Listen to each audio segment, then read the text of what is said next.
Just off the practice field, this is the Eagle Eye Podcast presented by Nissan. He's Reuben Frank. I'm Dave Zangaro. Rube, how you doing? Doing great. It was a beautiful day at practice. Nice, cool afternoon. Yeah, it was perfect. Sunny. Like perfect weather, actually. It was really nice. This is a time of year where I never know how to dress because it's so cold in the morning, and I throw a hoodie on, and then by 3, I was actually talking to Slay about that today because he didn't know what to wear out to practice. Well, I'm sure he can go on our podcast and talk about it. He likes doing podcasts. It was like when I woke up, it was like 43 out. Let me ask you a question. How cold does your house have to get before you turn the heat on? Pretty cold. Yeah. I woke up this morning, it was like 62 in my house. That's getting close. Yeah. I don't mind. I mean, I'll put the air on when it gets above 70, but not quite, but I don't mind because I'll just put a hoodie on and I'm fine. Yeah. Sometimes it's tough for me to warm up a little bit. Yeah. I know it took you a while to warm up to me. I don't know if I'm there yet. We have a lot to get to today. We'll go through matchups as the Eagles host the Browns on Sunday. We have some questions at the end of the podcast. A bunch of newsy stuff to get to, though. This is our first podcast since the release of Devin White. We want to talk about that a little bit. We expect some changes coming to the lineup entering this week. But let's start with the injury report, health concerns of this team. Actually, pretty darn healthy. Every player on the 53-man roster practiced on Wednesday. And then Thursday, we also saw A.J. Brown, Devontae Smith, and Lane Johnson all back at practice the last 2 days.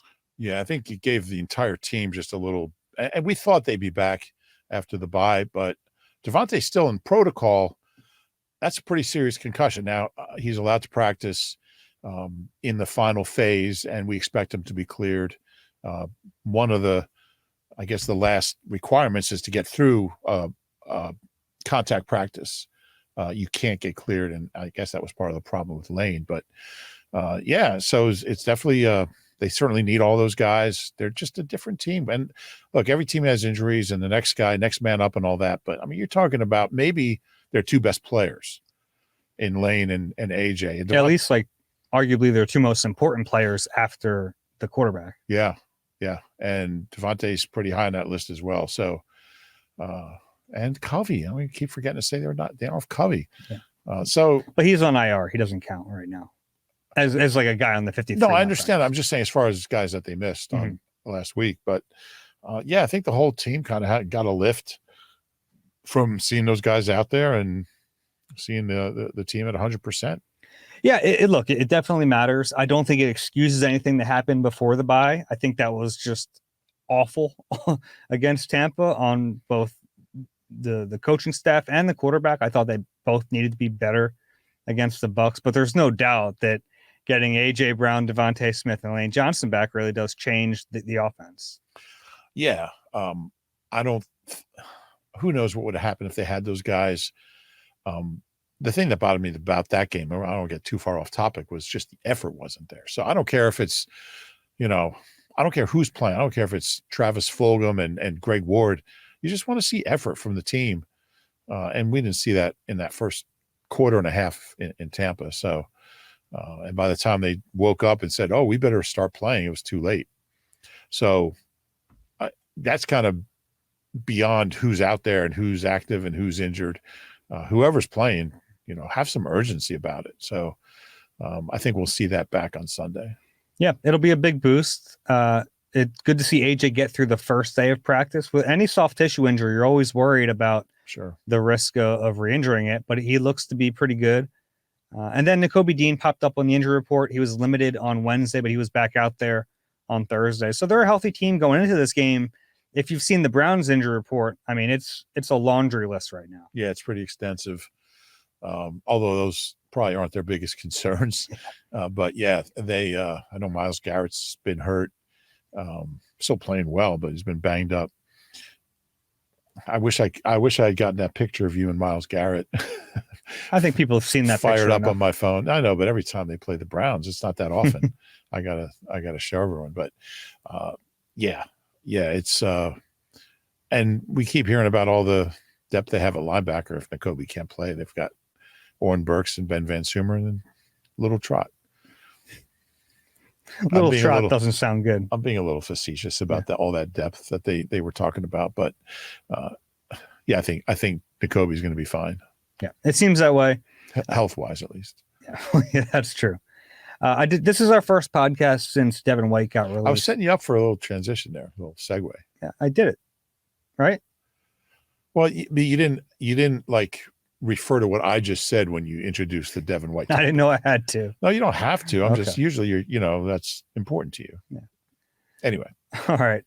Devin White released. Look, not shocking it ended this way. As well as he performed publicly in talking about this, like it bothered him.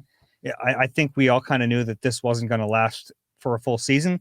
I think it behooved the Eagles to try because, like you mentioned, the depth isn't great. So, Nick even told him like, "Hey, we're going to need you at some point this year."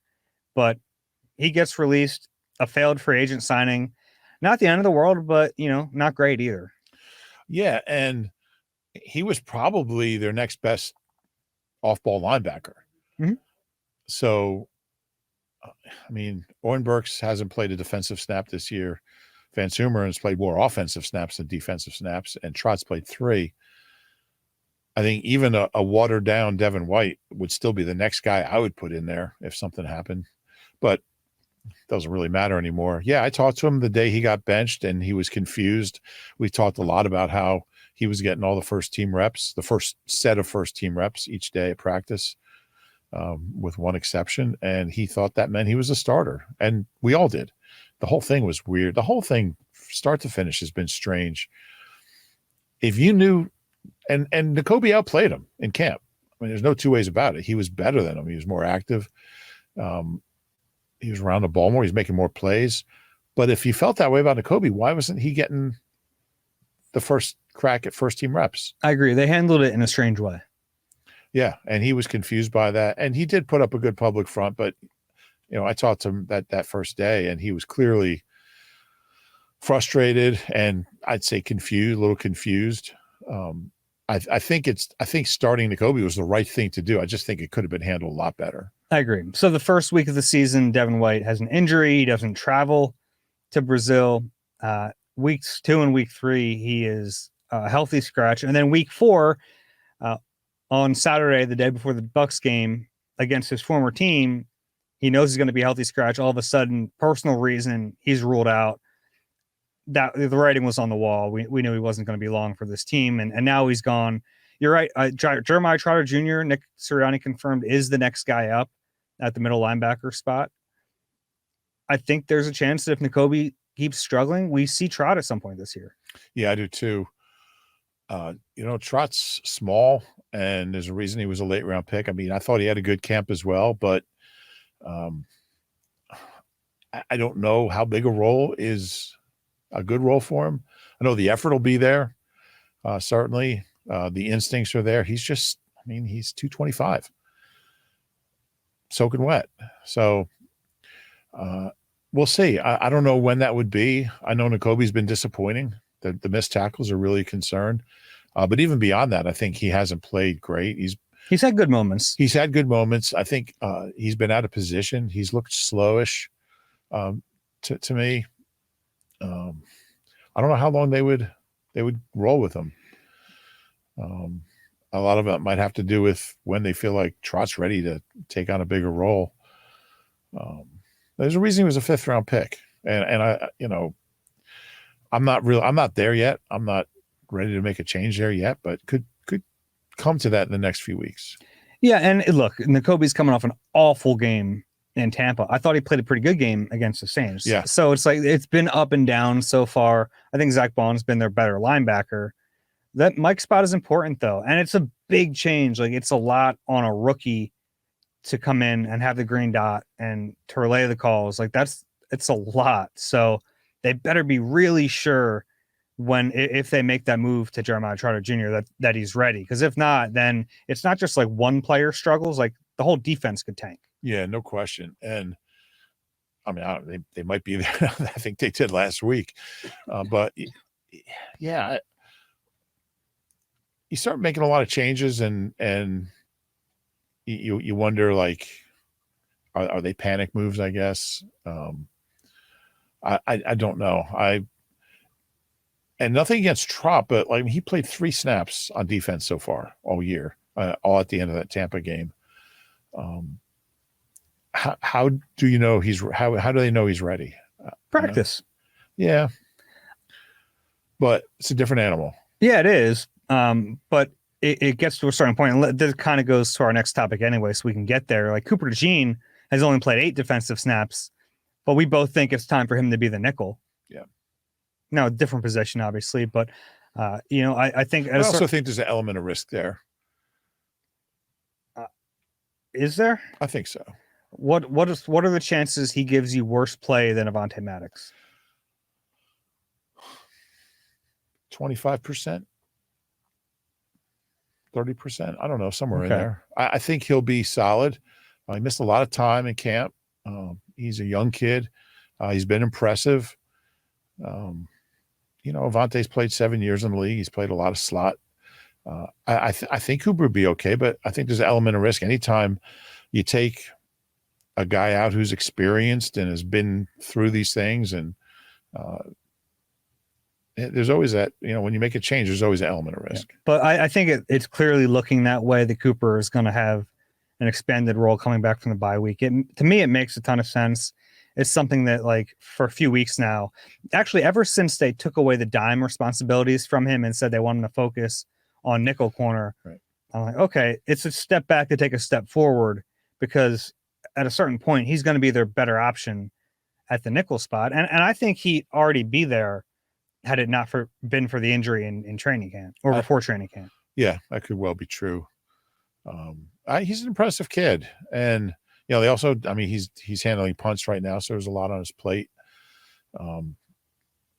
But I think he's going to be really good. I just don't know how long it'll take him to get there. Yeah, and I think that's the important thing, though, when you make a move like this. It's about not just maximizing right now. I know you're trying to win every game, but this is a move that can help them in December and January. Yeah. And, like, if this defense is going to reach its ceiling, I think it has a better chance to do that with Cooper DeJean at nickel than it does Avonte Maddox. I would agree. There's a better chance. Yeah.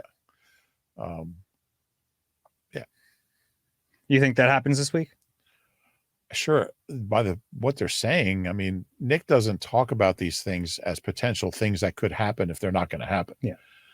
So yeah, I think, and certainly what Vic said, we don't talk to Vic this week. Fangio talked to him last week, the Tuesday after the Tampa game, and he basically said it's going to happen. It's just a matter of when. Mm-hmm. If coaches are thinking about it and talking about it openly, it's a pretty good sign it's going to happen. I'll be surprised if it doesn't.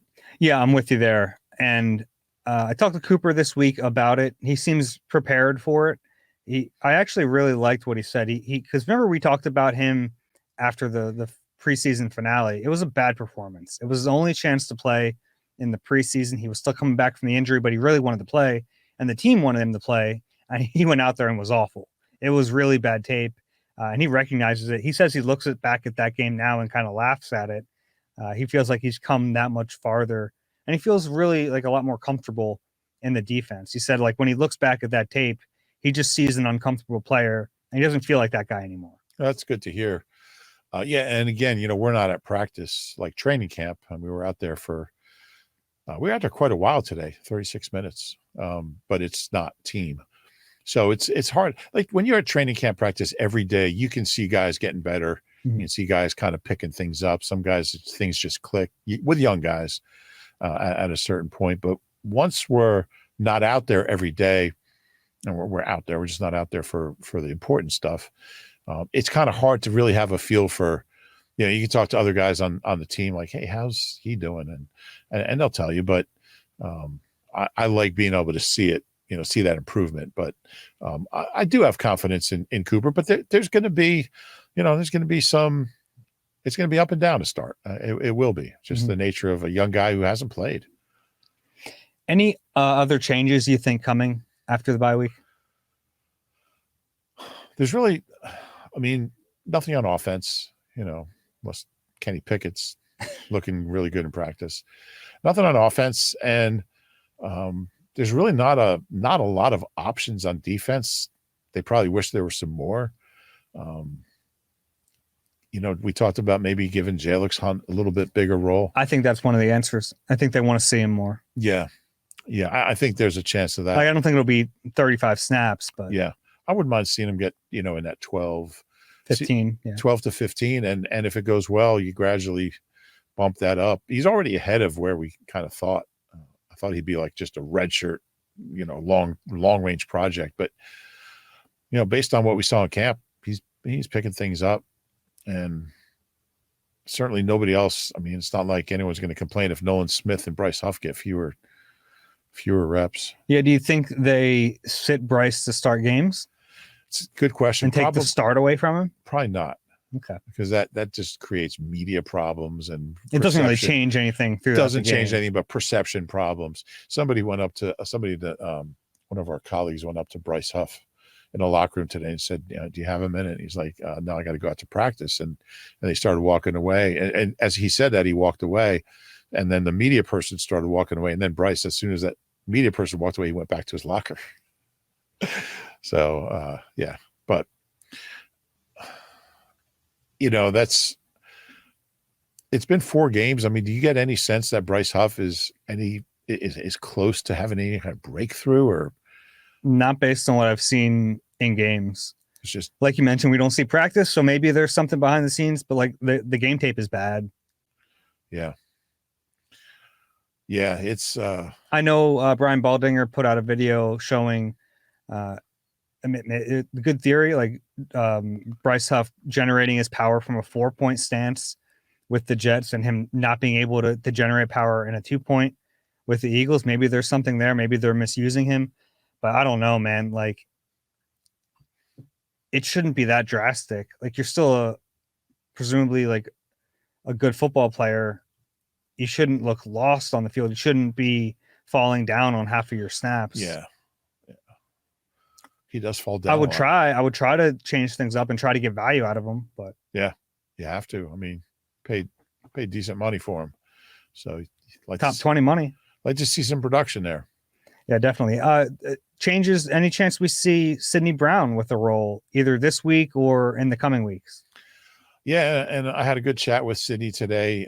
He says he feels like he could play Sunday, and he was really careful to say, "Look, whatever they want. If they want me to, if they want to wait a couple weeks," but he said, "I'm ready." He said, "Physically, I'm cleared. I feel strong." He said he wasn't thinking about the knee at practice. And he's ready to play. He said, I'll play safety. I'll play special teams, whatever they want. I'm ready. Usually they wait a week. They open a guy's window. He'll practice. And then the next week he'll play.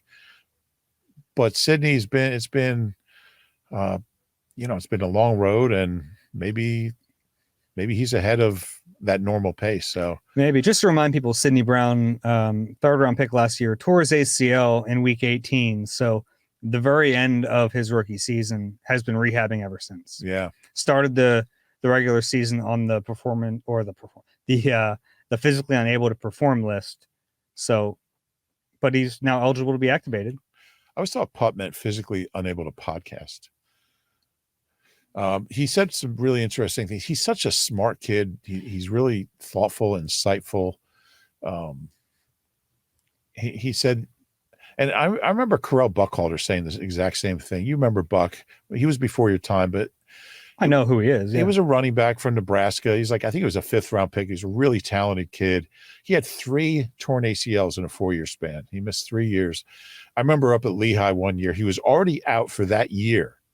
He was already done for that year because he had tore his ACL at OTAs, and they knew he wouldn't be back that year. So he's at Lehigh rehabbing, knowing he wouldn't even play that year.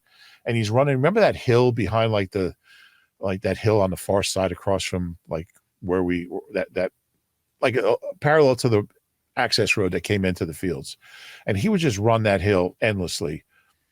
And he always had a smile on his face. And I remember him saying, when you're rehabbing, the biggest thing is to have a positive attitude. If you can have a positive attitude, it's going to go better. And he said that's true like for anything in life. Like if you go into anything thinking negative thoughts, it's not going to go well. And Sidney Brown said the exact same thing. And he said how, and we see him in the locker room. I mean, he's always got a smile on his face. And he said, I was going to go into this thinking that like every day is an opportunity to get better, to get healthier, to get better. He said he took over 1,000 phantom snaps between OTAs and training camp. I believe that. It looked like it. Yeah. And he said, how can you not get better? He said, I'm practicing. I'm just not at practice. I'm 20 yards behind it. So he said once he started practicing yesterday, he just felt really comfortable because he'd been doing it. He said he knows the defense. He's comfortable. He said he didn't think about his knee when he was out there. So to answer the question, I don't think he'll play Sunday, but I would be shocked if he does get some run on special teams. As far as beyond that, I mean, he's a guy who can play slot. He can play safety. I think he can play the dime position. He can play the dime, and we might see him there. I think that makes more sense to me than Keely Ringo playing in this. Absolutely. Yeah. Yeah. And, you know, it's interesting. Sidney and Keely were both drafted the same year, a round apart. And so they came in together and they both started playing late last year, and they're close. And I asked, probably too late. Yeah, probably too late. That's true. I asked Keely yesterday about, like, he had missed his entire freshman year in college, and he had a torn labrum. And I said, did you learn anything that you were able to impart to Sidney that could help him with his rehab? He said, no, there's nothing I could tell him. He was like going 100 miles an hour through the whole thing. He said, there's nothing I could have said that would have like changed anything for him. It's been, I just can't, you know, he said, you know, he's never been hurt. Sidney said this. He's never been hurt long-term before. And he said, it's really a weird place to be mentally, just like knowing you just can't do what you love to do. You can't help the team. You're just, you know, and he said that took some getting used to. And it's so crazy because he didn't even miss a ton of games. Right. Really, because it happened at the end of a season. Yeah. Happened. He had that, I think it was the week before, he had that 99-yard pick six. Was that against the Cards? I think it was against Arizona in that loss early in that game. So yeah, I don't know where he'll fit in. I think the dime makes sense. I would get him on the field. He started saying about all the plays he made at practice yesterday. So I was all over the place. I'm making plays. He's a fun player to watch. He is. Because he kind of plays with his hair on fire a little bit. Yeah. And it's always fun to talk to him just because he's so. Somebody asked me when we were done. Somebody's like, "How long was that?" I looked at my recorder. It was 10:34. We talked to him for 10.5 minutes, and he could have gone on another 10.5 minutes. I think he's going to be a guy that Eagles fans really like. And he's got a great story too. Yeah, it's fun to talk about young defensive backs. Yeah, and they finally have some. Yeah, like guys who aren't even really in the lineup yet. Yeah, but will be. Yeah, you would think so pretty soon. And I mean, when you think about Sidney and Keely and then Cooper and Quignon, I mean, that's a pretty good nucleus of a future secondary. You know, and then there's guys like Ricks and heck, CJ is only 26, I think. Might be 27 now, but whatever. Yeah. You're going to look up how old he is, or should I? We don't have to. I want to. I'm very curious. Anyway, you can talk now. Thank you for giving me permission to speak. Pro Football Reference has him as CJ, not Chauncey, he's 26. Yeah. Okay. He'll be 27 in December, end of December. But yeah, young. Speaking of CJ, talked to Slay a little bit today. I don't want to rehash all of that's hours. Yeah. But I know it was like a big problem a lot of fans had with Slay going on the Micah Parsons podcast. It wasn't just that he was on the podcast, but that he spoke at all about one of his teammates. But he said him and Chauncey are fine. They're on a group chat together with all the DBs. They saw it like happen in real time. It like gained steam. He said, you know, CJ knows he's not doing anything with, you know, bad intentions or anything like that. So he said the two of them are fine. It's not an issue. Well, just an aside, when you said Micah Parsons podcast, I thought of Alan Parsons Project.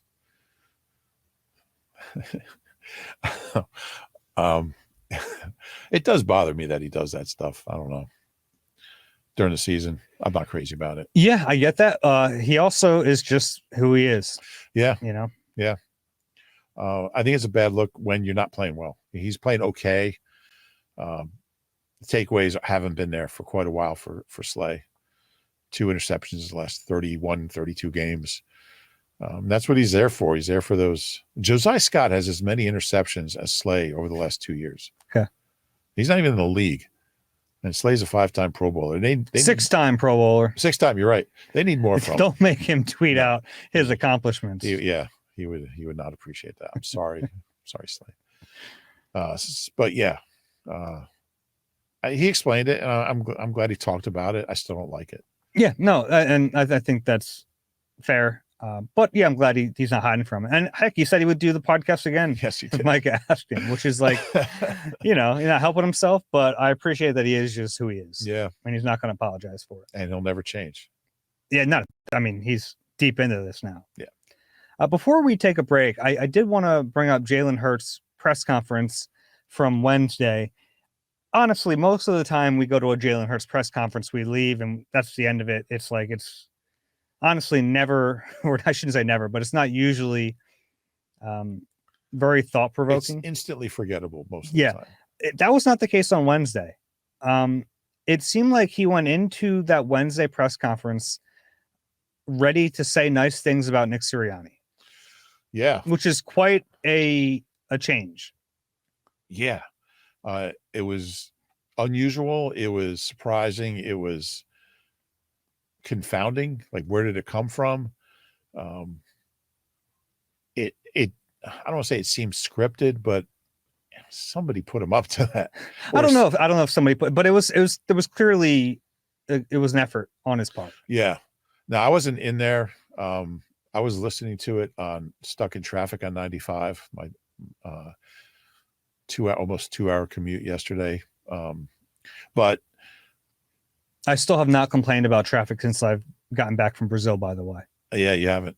No, I was here when he spoke, but it was like 2 hours later. I was listening to it, and I was shocked. Honestly, I couldn't believe what I was hearing. Which is not a good sign, by the way. Well, the surprise really came from just the fact that there was any substance, and then from there I went to, why is he saying this? And I'm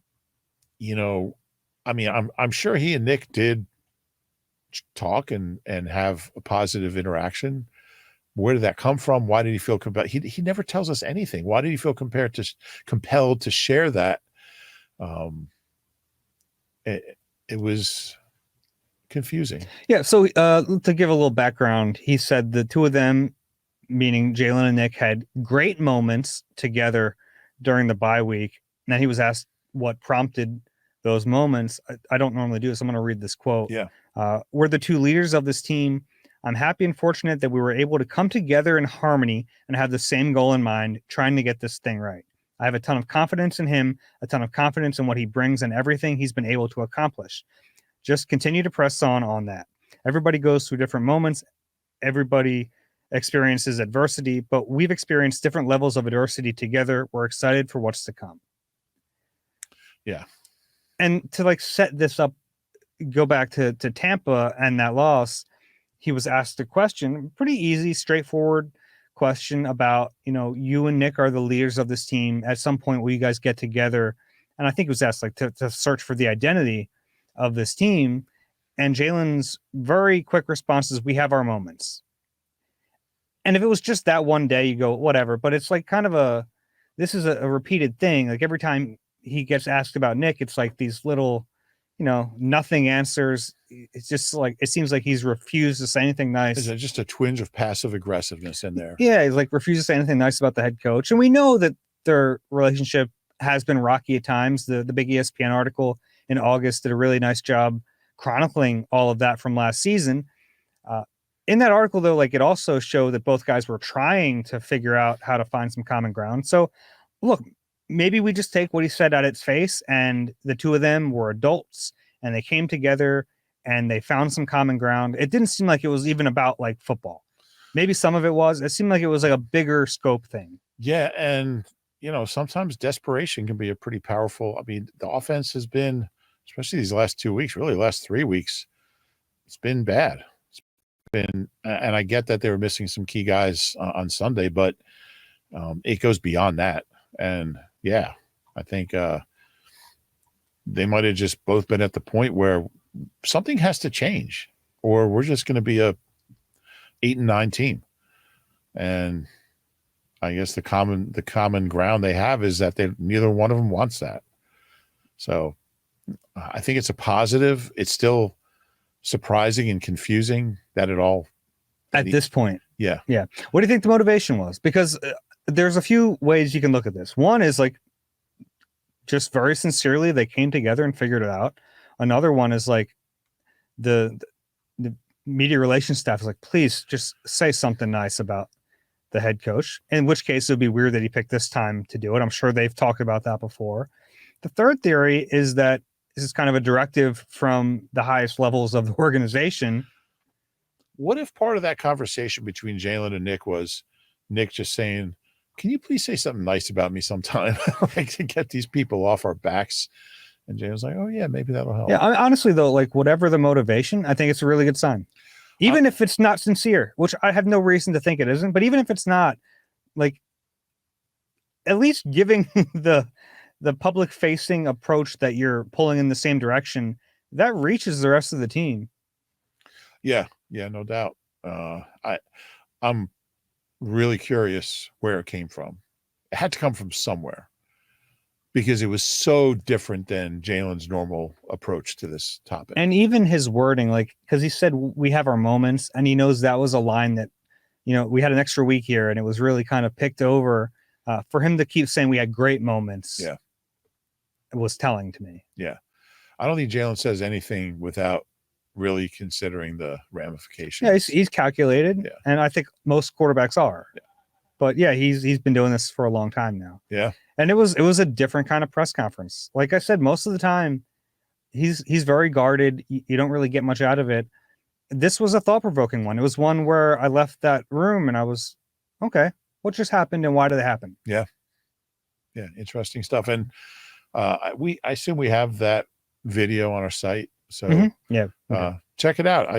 I mean, I think the whole interview was about 10, 11 minutes. Something like that. So yeah, if it's an interesting topic, and I think you'll enjoy watching it. It's different Jalen than you usually see. Yeah. All right, let's take a break. We have matchups and some questions on the other side. You deserve a car that thrills you, a car that puts goosebumps on your goosebumps. At Nissan, we got everything from turbocharged SUVs to 100% electric vehicles that'll make your heart beat faster.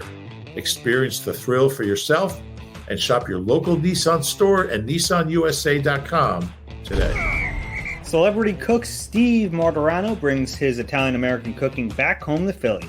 Enjoy Martorano's Prime at Rivers Casino and Steve's famous meatballs with Sunday gravy, prime steaks, and more. Make reservations at Martorano's Prime on Open Table. All right, we're back. You good, Rube? Yeah. Still trying to find that photo. Oh, okay. Browns are in town. They're not very good. This is a nice soft landing for the Eagles coming off the bye week. Now, with that said, there I am with Myles Garrett. Okay. That's all. The Browns aren't very good. They're 1-4. Their offense is a complete disaster. They're banged up. So it's a good spot for the Eagles to be in. The flip side of that is if they lose this game, it's going to be bad. If they lose this game, that would be this franchise's worst loss. I mean, some of the playoff losses, but regular season loss, Arizona certainly. But this team, they've scored 7 touchdowns all year in 5 games. They haven't scored more than 18 points. Their defense is good. And it's hard to be good when your offense is that bad because you usually have to defend like 37 minutes a game. But Jim Schwartz, obviously, they're DC. But yeah, if they lose this one, I think, and it'll only be 2-3, it won't be end of the world, but it'll be close. It'll be close. And I think if they lose this one, the Nick watch will officially be on. I know people speculate about Nick's job and his future. It's too early. They're 2-2. Schedule was challenging the first month, but you start looking at the next 4 games and, you have the Bengals and the Giants and the Jaguars after the Browns. On paper, a good team should go 4-0 in that stretch. But then again, like this is what we talked about last year when, after the 10-1, it's like they get through the tough stretch and you go, okay, there's easy teams. They couldn't win those games either. Right. So we're going to learn a lot about this team over the next 4 weeks. I agree. And I think 3-1. Would you take 3-1? Oh, yeah. Sign up for 3-1 now. Mhm. That gets you to 5-3. But then, then you have Dallas and Washington. They never beat Dallas, and Washington looks like they get the best quarterback I've ever seen. I mean, he might be in the MVP running. Yeah, he should be on the short list right now, as a for rookie. sure. Yeah. That might fade at some point, but he's great right now. He is. His deep ball, I mean, gosh, it's just spectacular. And yeah, so these 4 are a real opportunity for this team to establish something. I don't know if they can, but the opportunity is there. All right, let's get into some matchup. Full strength, health wise, coming off a bye week at home, and it's the Browns. I mean, if you can't win this game, you can't. I don't know if you can win any game. Yep. Matchups. Do you want to start on offense or defense? Let's start the order that you wrote them. Okay.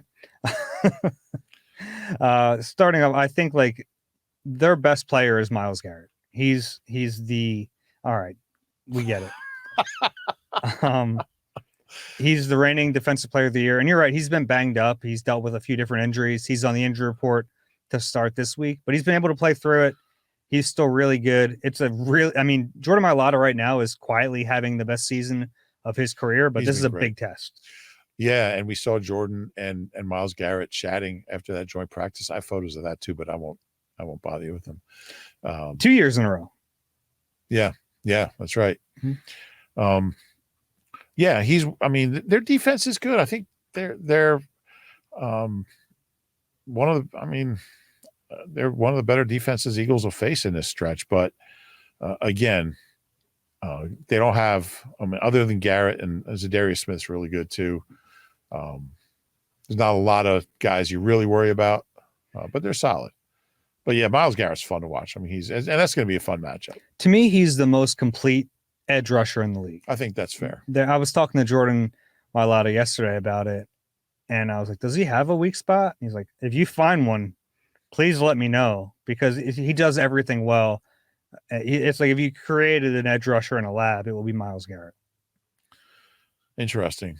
It doesn't surprise me to hear him say that. It's a good battle, and Jordan hasn't made a Pro Bowl. I think 4 games in is a little premature, but he's playing at that level. And you made the point recently that it's gonna be really tough for 2 tackles on the same team to make a Pro Bowl. But they're both really good right now. Yeah. I like the Pro Football Focus rankings, take them with a grain of salt, but for offensive linemen, it is helpful. It kind of puts it into context. Yeah. They're both in the top 5 right now. Yeah. Yeah. Now, All Pro is a little different because you vote for left and right. Mm-hmm. So certainly, there's a chance they could both get that. But that'll be a key. That'll be a pivotal matchup. And Myles Garrett's going to get some pressure on Jalen, and he's got to be aware of it and be aware of where he's coming from and where he is at all times, and get rid of the freaking ball. Yeah. Garrett gets chipped a ton, but the Eagles don't chip a lot. They don't. It's a Stoutland thing, but also like the tackles themselves a lot of times don't want that because it changes the rush. Like if you chip with a tight end and you bump them inside, then all of a sudden the route has changed. Yeah, and when you have 2 tackles this good, it's a luxury that you don't really need to. Mm-hmm. It gets them in trouble when one of these guys is out. Yeah. I think that like whenever we see Lane not in there and we see them struggle, I think that's a big reason. So they don't change a lot of what they do when one of those guys is missing. Yeah. All of a sudden, Winston Justice is out there by his lonesome. But that'll be a fun matchup. You mentioned they don't have a ton of great players. One of them is Denzel Ward, but he's banged up, hurt his hamstring in the last game. If he doesn't play in this one, the Eagles have a huge advantage with their receivers against a secondary that's really depleted right now. Yeah, and I mean, after the last few weeks, Jalen might target AJ like 30 times one day, especially if Denzel Ward's not playing. So, they, I mean, Rodney McLeod's still toiling for them. Yeah, and he's playing a lot because they need him to. Yeah. Yeah. So That's a plus matchup for the Eagles offense, certainly. Saquon has a chance to run a little bit on these Browns. They haven't been very good against the run. 5 yards per attempt. That's 29th in the NFL. They gave up 215 to the Commanders. And you can run on them too. Yeah, and you have a great stat. They've already allowed 23 runs of 10 yards or more, second most in the league, using the old play finder. I don't have to use that anymore. Oh, really? Yeah. Oh, interesting. I think Saquon's got to be just going to be huge Sunday. And being at full strength on offense, it's going to give him so many options. And yeah, they really should put up 30. I mean, like, you're allowed to score 30. Yeah, you are. I mean, it is. I agree with you. Like, you look at the Browns and their offense is just anemic, but their defense is solid. Jim Schwartz is a good coordinator. He's always ready. They have some good players on defense. Yeah, and I'm sure he's gonna crowd the box and make Jalen beat him with his arm. Yeah, and sometimes running is a good way to, like, if they're getting pressured, you kind of alleviate the pressure by running at it. Yeah, but I also think that Saquon can run against a stacked box. I mean, his ability to create out of nothing is what's almost impressed me more than anything. I agree. He's really clever and sees things really well, and his cutbacks are pretty electrifying. Okay, let's flip sides of the football. The Browns are bad. I mean, they're a bad offense right now. 26 sacks, leads the NFL. Sack rate 12.8%. Deshaun Watson's been pressured on 40.5% of his dropbacks. Yeah, if you can't sack this guy, you can't sack anybody. And the crazy thing is, he's been sacked 26 times, but like, they're only averaging like 177 passing yards a game. And there's never been a team in history, I looked this up, since 82 when sacks became an official stat. There's never been a quarterback to throw for this few yards through 5 games and be sacked this many times. Yeah, because you're thinking there's all these dropbacks. At some point, they're paying off, and they're not. Yeah, and they never throw deep. So how do you keep getting sacked when, like, his average yards per attempt is like one of the lowest in history?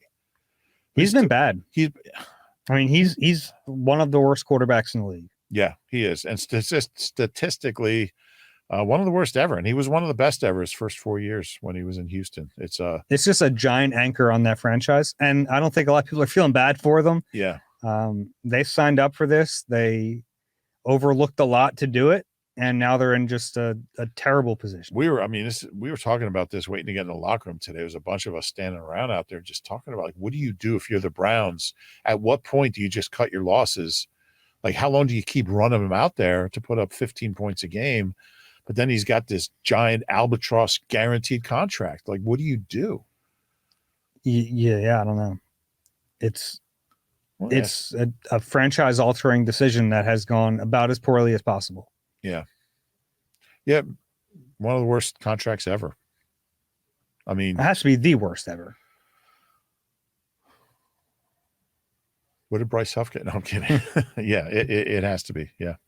It's just been a complete disaster. He looks like a shell of what he once was. So maybe this is the week he figures it all out. It doesn't seem likely. Yeah. If he does, then this team's in big, big trouble. Yeah. Jerome Ford is their leading rusher. Nick Chubb coming back. I don't know if he'll be ready this week. And even if he is, like, he's missed a lot of time. He might never be the same player. Week 2 of last year, he got hurt. That gruesome injury. Yeah. Terrible knee injury.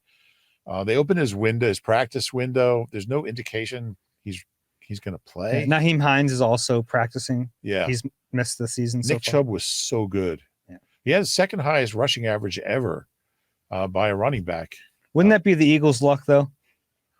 They just activate him and he looks incredible in this game. 211 yards. Yeah. I mean, I don't know how you by the way, behind only Jamal Charles, if you were wondering.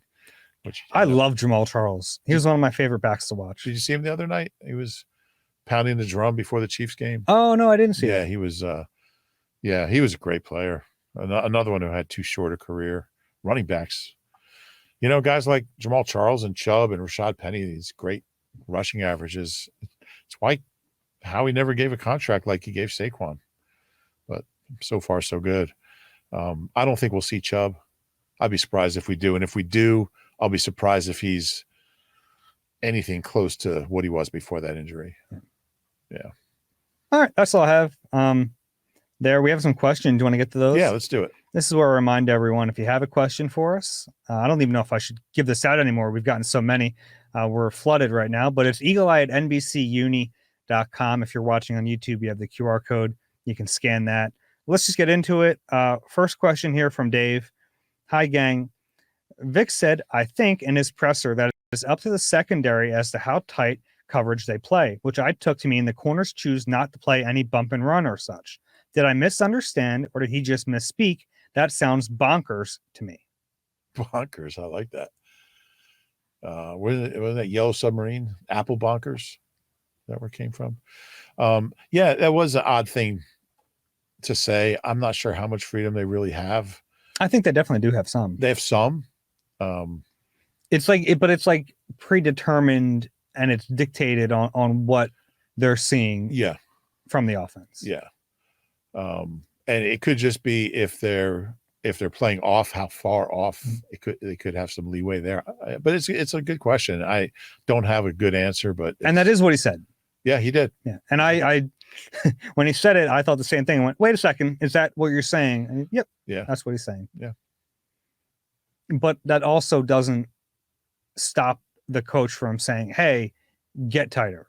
Right. You can still do that. Right. Next question from Bernie. Quinyon Mitchell has clearly looked great this year, but with the Eagles' talent of choosing the wrong guy, how would you compare him to Terrion Arnold so far? Love the show. I mean, I haven't seen a whole lot of Lions games, maybe one. I can tell you he's been better. He's been better than Arnold? Oh, yeah. Yeah. Arnold has just been super handsy. Just the penalties are out of control. I think he leads the league in penalties. Yeah, the last time I checked, it was 8 penalties. Yeah. The games I have seen, just too handsy. I mean, and now he's gaining a reputation. So far, so good. Like, I think the Eagles right now are very happy with their decision. Yeah, I would think so. Quinyon's been really good, and he probably should have 2 or 3 picks by now. He doesn't have any. That's been my bold prediction on the pregame, like twice, and gets his first pick. Yeah, I don't know why they wouldn't. I'm sure they're thrilled with him. Yeah, I mean, he's been. He only has 1 penalty, right? It was kind of a. I think it's just 1. Yeah. It was ticky tack. I don't think it counted, honestly. Oh, really? Yeah. So I don't actually count it. Okay. Yeah, but yeah, he's been really good. Arnold. I think there's something there, but he hasn't been as good. Yeah. Just flat out hasn't been as good. And those two guys are going to get compared. One was the 22nd pick, one was the 24th. The Eagles had their choice. And I know that when they made their choice, it's like, did they just take Rager over Jefferson again? It doesn't look like that. No. I think we knew that was a mistake by day 1 of OTAs. Mm-hmm. I'm just looking up Lions penalties here. They played another game since I looked it up. The last time I checked, 8 for 118 yards. Yeah. Q has, excuse me. Q just has the 1, and it was declined. Mm-hmm. You're right. How do you know that? Do you know who leads the Eagles in penalties? You probably do know that. It's pretty easy. I don't know. Wait, let me think about that. Leads the Eagles in penalties. Offense or defense? Offense. And they were all the same penalty. Cam? Yeah, they were all legal. Downfield? Yeah. He's got 3 of those. He had 4. 1 was declined. Or offset, I should say. Okay. Yeah. Next question from Keith. Hello, Dave and Rube. Great job with your podcast. There's Jordan and Myles Garrett at practice in Berea, Ohio. It's nice to get insightful analysis without hysterical rants. I'm getting a sense of... You don't see Dave after we're done. You want hysterical rants. You got him. Anyway, sorry. I'm getting a sense of deja vu. Does the current Sirianni... And this is an email that came in before Jalen's presser. I should mention that. Does the current Sirianni and Hurts chemistry remind you of Peterson and Wentz? Both situations include rookie coaches grooming a talented young quarterback. Thanks to a talented offensive coordinator who takes over play calling from the head coach, both quarterbacks are extremely successful and get their teams to the Super Bowl. Wentz took them most of the way, to be clear. Post Super Bowl, both offensive coordinators leave to be head coaches, and the head coaches and quarterbacks regress mightily. Can Nick and Jalen improve their relationship and salvage the current situation? Thanks for all your insights. Interesting. There are definitely some parallels. Yeah. Now we're picking and choosing a little bit to do it, but Right. yeah, it's fair. Yeah. And I think, look, I don't think it's that unusual. I don't think you get a lot of quarterbacks and head coaches that, because if you're in that position, you have a strong will and a big ego, and you definitely have a way you want things done, and it's not always the same. And I don't know if I've covered a quarterback and a head coach who had a really great relationship. I think Doug and Nick did, but he didn't play that much. Played more. Yeah, who's to say what would have happened if? Yeah. I think one of the dynamics that is real here is that with success, relationships change and expectations change. And I think that's a real thing. So you think back to Carson's in year 2, he has all this success. Doug's in his second year as a head coach, he has all this success. And all of a sudden, when the front office tells Doug to do something, he goes, wait a second, I'm a Super Bowl head coach. And Carson's like, hey, I was nearly the MVP of the league. I think there could be some of that with Nick and Jalen. Yeah. Yeah, I agree. Donovan and Andy's relationship is really interesting to me. And they were together so long, which is really rare. They were together from 99 to 2010. I think it was Donovan's last year here. Or 2009, yeah. He got traded in 10. Yeah, spring of 10. I just think the more time, you don't have to be pals, but the more time you can spend together and kind of become one mind, which happened with those two guys, it's just, the better chance you have of being great. Jalen hasn't really had that opportunity. Next question from Siraj. Huge fan of the show. It helps me get through my morning workouts. We had a Siraj last time. Is it the same guy? I don't know. We did. Do you think Jalen Hurts' height is an issue, especially being a right-handed quarterback playing behind Mekhi Becton at right guard? Could that be affecting his view of the middle of the field and maybe a reason why he's missing so many open reads? As a comp, Russell Wilson did well with the Seahawks when he moved out of the pocket. Just a thought. I don't think Jalen's missing a lot of open reads. I think he does not utilize the middle of the field. I think that's fair. That's fair. And I do think there's something to that. There might be. He's talked about it. Yeah. It wasn't an issue in 22. I don't know. Becton's tall. There could be something there. And two really big guards. Yeah. You see the target chart after a game, and it's, you'd like to see him, especially when you have like a Saquon and a Goddard who can utilize the middle of the field. You like to see him do a little more of that. But he is shorter than most. Okay. Next question from Kendrick. Hi, Dave and Rube. Currently stationed in San Diego with the Coast Guard, but will be driving across the country to Cape May to my new unit in a couple of weeks. Wow. Good for you. Thank you for your service. Your pods got me through the COVID times and the hour drive I've had to my unit the past 2 years. My Eagles-related question is, what Eagles at this point of the year have the best chance of making a Pro Bowl and or All-Pro and still have a chance to get there by the end of the season? Imagine being stationed in San Diego and you get transference to Cape May. It's like two of the nicest places you can be. It's a little early for that. I do think Mulata, if he keeps playing the way he has. Let's go through it on offense. Saquon? Yeah. And Saquon certainly, the only running back close to him is Derrick Henry. It's only 4 games though. So, and obviously he's not in the same conference, but Goddard's leading tight ends. I think Bowers passed him, but he's played one more game.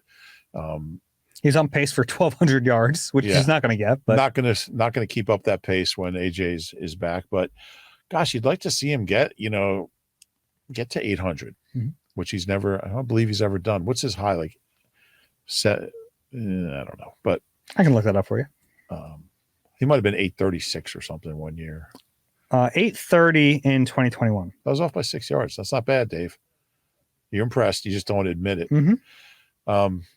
Yeah, I think Mulata and Dallas, as far as first-time guys, Saquon certainly, both tackles. Landon is going to get it. Possibly. He's just really good. So yeah, there's a lot. For a team that's not scoring a lot of points, they have a lot of potential. How about on defense?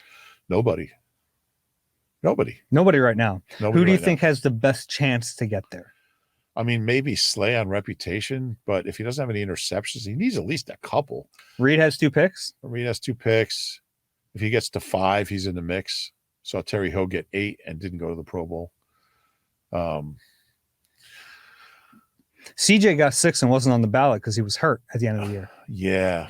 That was very stupid. Yeah, that made no sense. That was ridiculous. I think, Jalen Carter, if he can play half as good as he did against the Saints every week, play half as good every week, he's a Pro Bowler. Yeah, I agree with that. So, yeah. Not as many guys make it anymore. Like, it used to be like 8 quarterbacks because half of them wouldn't go. Yeah. But now, since it's not a real game, you don't have as many guys dropping out. I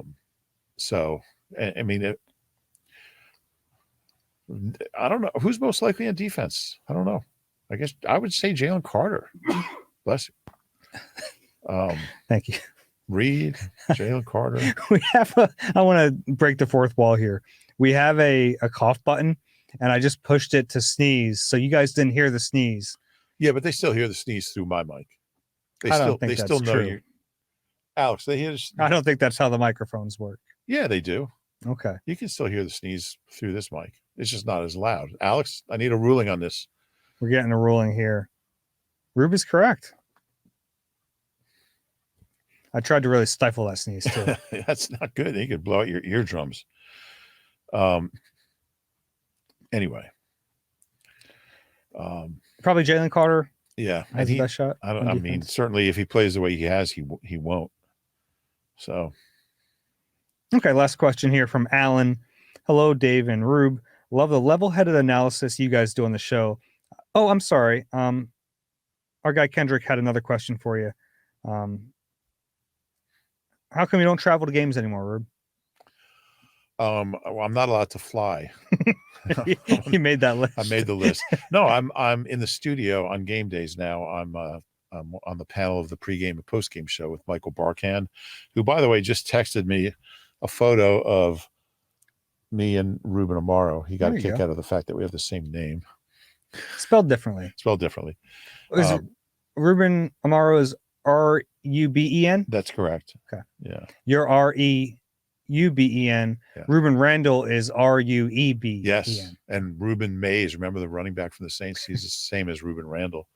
Oh, really? Yeah. Interesting. Yeah. Yeah, so I'm in, and then Jaws and Barrett, and Barkan, we do the pregame and postgame. I traveled for 30 some odd years, 35 years, and I loved it for a long, long time. I got to see the country, but I really like what I'm doing now too. Cool. Last question from Alan.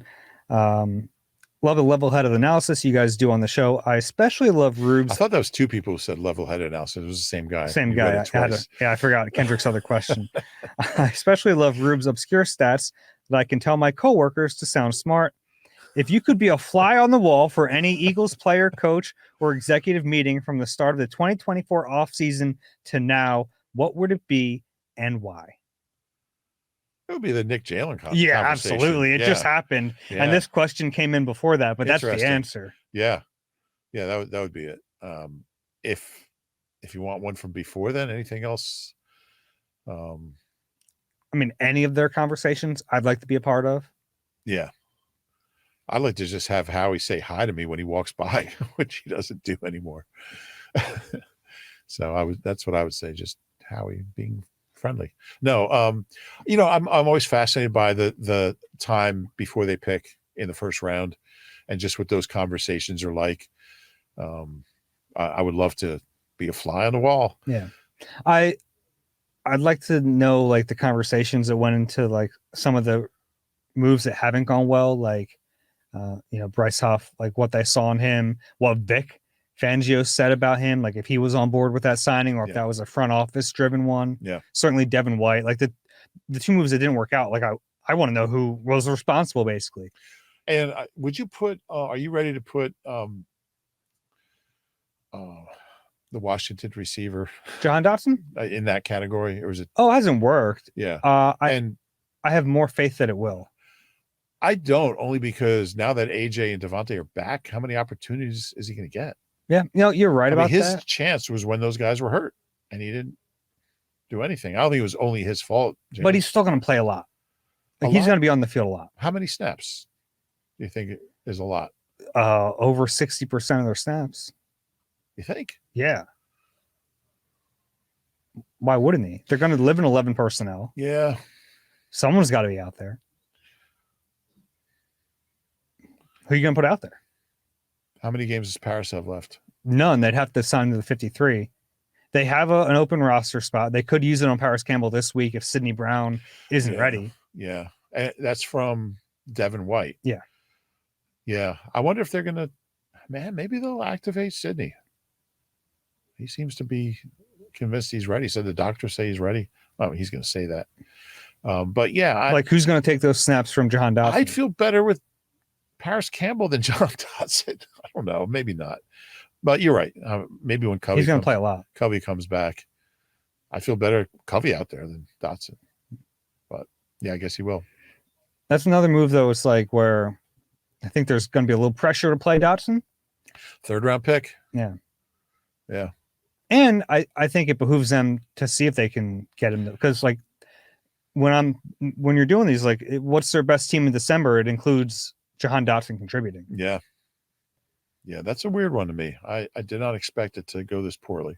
Mm-hmm. Anything else? Any final thoughts? This is where I tell everyone, if you enjoy the Eagle Eye podcast, please rate and subscribe wherever you get your pods. If you're watching on YouTube, please click the like button, subscribe there as well. I do have one other non-football thing. Sure. Apparently the Aurora Borealis will be visible in the area tonight. We're recording this on Thursday. I'm excited.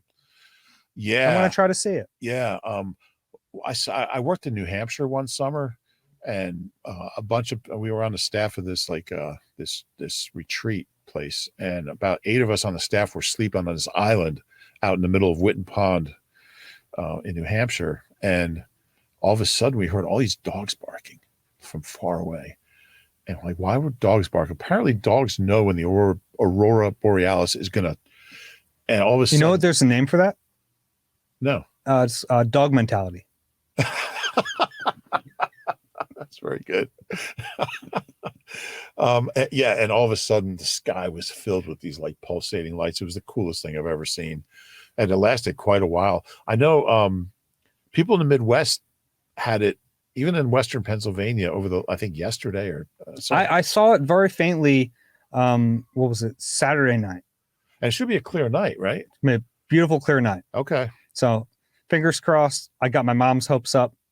Northern Lights, it's incredible. Yeah, it's amazing. I've never seen it properly. I've seen like hues of green and purple, but I haven't seen it like properly like dancing. I want to see it. That's exactly what it was. It was the lights were dancing in the sky. It was one of the coolest things I've ever seen. And I think it lasted like 20 minutes. It was really wild. Cool. Yeah. So I hope everyone gets to see it. Yeah, it'd be really cool. That's all we have here. Real quick, you don't have to give me a prediction, but well, I sent you my prediction. I picked Eagles 30, Browns 9. At some point, they've just got to win a game convincingly, right? Maybe not. You would think, but if it's going to happen, it's going to be Sunday. Yeah, I think that's true. And I think they're going to win this game.